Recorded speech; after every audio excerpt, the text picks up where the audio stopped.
fact that Napoli have nobody in their team apart from Pepe Reina who knows how to win. Hello everybody, welcome to another episode of FIF TV. I am Dov, he is Italian journalist Vieri Capretta. Ciao. And we are here to talk about Napoli because the Scudetto race is over, everybody. It is finished, it is done, it is dusted. Not officially, but it's pretty much done. Give it a few days and it'll be finished. Obviously this comes off the back of Juve beating Inter and Napoli losing at Fiorentina at the weekend there just passed. So it's done, it's finished. Juve need 6 points from 2 home games against Bologna and Verona.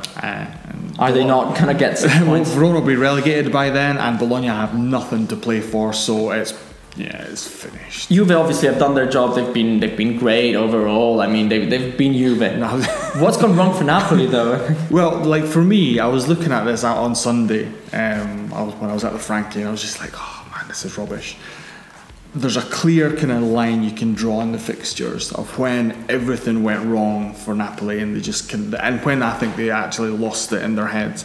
And that was on the 3rd of March 2018 where Roma beat them at the San Paolo after they went ahead, and then before that Juventus scored a 93rd minute winner against Lazio at the Olimpico. So in the same day, that few hours, for me that killed Napoli. Psychologically, they just imploded. That's the word we wanted to use. Yeah, they did.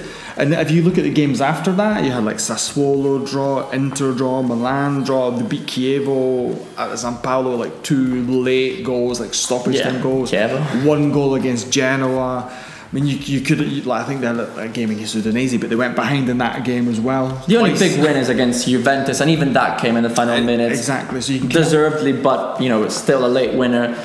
Napoli haven't been the same since the 5-0 victory against Cagliari, which was the week before the loss to Roma, when they scored 5, conceded none, but they were really playing at the height of Sarrismo, like a passing game, high pressure, that beautiful football that we've seen for the past 2 or 3 years. Now, obviously, there was a psychological burden there against Roma, and then there's been an even more decisive one to end things here at the weekend with Juve scoring in the final minutes, all the referee decisions at the San Siro, and then Napoli turning up in Florence and after 7 minutes being down to 10 men. What do you think though? Because obviously the referee decisions in the Inter-Juve game were a bit ridiculous, I thought. Not great. Yeah, and all the kind of fallout that's happened afterwards with Tagliavento and Allegri, and it's kind of taken Serie A back to Calciopoli days, and then too much drama, too much talking. They shouldn't be saying things like that because it just kind of gets people. Yeah, the conspiracy theorists kind of get going. No matter what Allegri really said to Tagliavento, it seemed like Allegri said, he was talking about himself and not about the referee. There's a lot of things you can just avoid doing those things in front of camera because fans don't. Conspiracy theories. They love conspiracy theories. So obviously after all that, and then because Inter were fantastic, 10 men destroyed Juve in a stupid mistake from Spalletti, and basically put everything back in Juve's kind of hands. So then Napoli have to go to Fiorentina, where I think they hadn't been beaten in like 15 games against Fiorentina. So they had been beaten once, I think, in 15 games by Fiorentina. Sarri's Napoli had never won in Florence anyway, so it wasn't the easiest of games, but the same Fiorentina side had lost the previous week against Sassuolo really badly. So, playing badly. So you thought like Napoli going there fighting for the Scudetto, they're going to do it, and then 6 minutes in, Mr. Koulibaly, who'd scored against Juve, decides to chop down Giovanni Simeone. Now, what would you rather have? A penalty and a yellow card, or a free kick and a red card? I think for the way Napoli play as a team as well, and for the amount of time they would have still had, would have been better to go down 1 goal if the penalty was scored than being down to 10 men. And even psychologically, Koulibaly gone from hero to zero, being sent off, the team loses such a key man, and then obviously the funny thing is Fiorentina handing the Scudetto to their bitter rivals.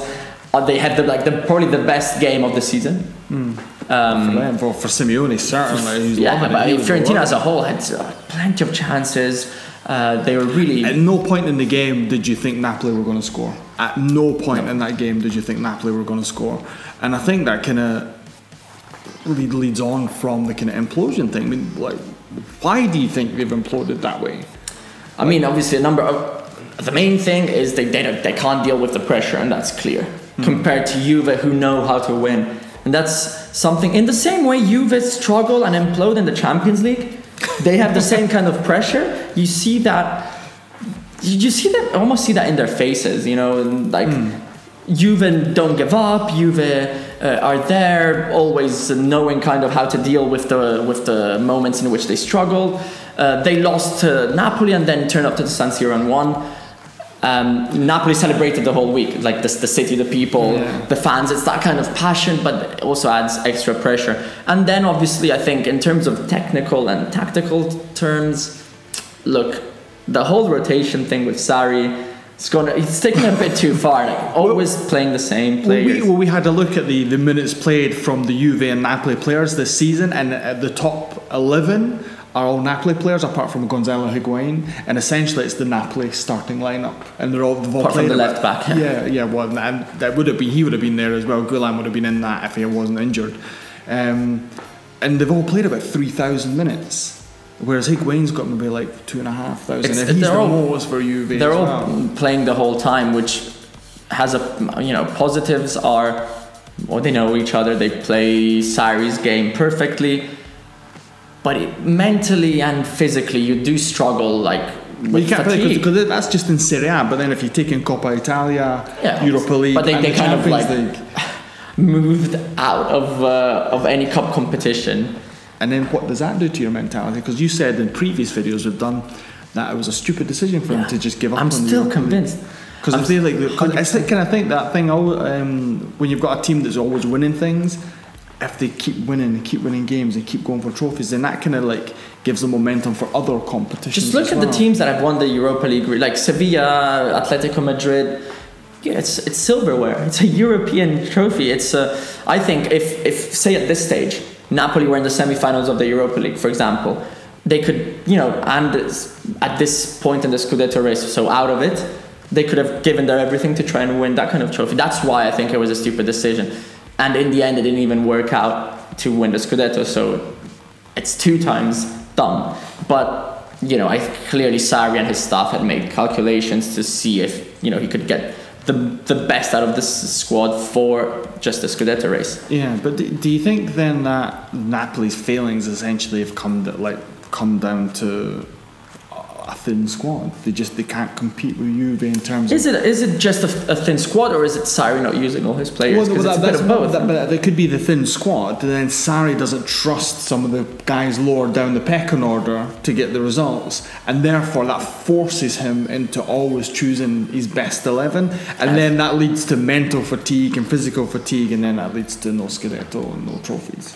So it's like a vicious circle. Obviously, it's all part of the big Sarrismo plan of. There's a lot of reasons. I mean, also the fact that Napoli have nobody in their team apart from Pepe Reina who knows how to win. Like literally, no one's come from a big club and joined Napoli to try and do a bit what Bonucci's done at Milan in terms of bringing that experience, the winning mentality. What Mandzukic and Khedira have done at Juve. For example, in terms of on a European level, coming from what supposedly are bigger clubs with winning, the people who have won the Champions League, come over and lift the level of the whole team. Napoli have none of that, so Sarri's done a fantastic job. Regardless, nobody's going to say he hasn't. Like you can't. The point is, when you get just so close to winning, it's a bit disappointing if you don't. So what does it mean then? Is this Napoli team getting broken up? Is Sarri gone?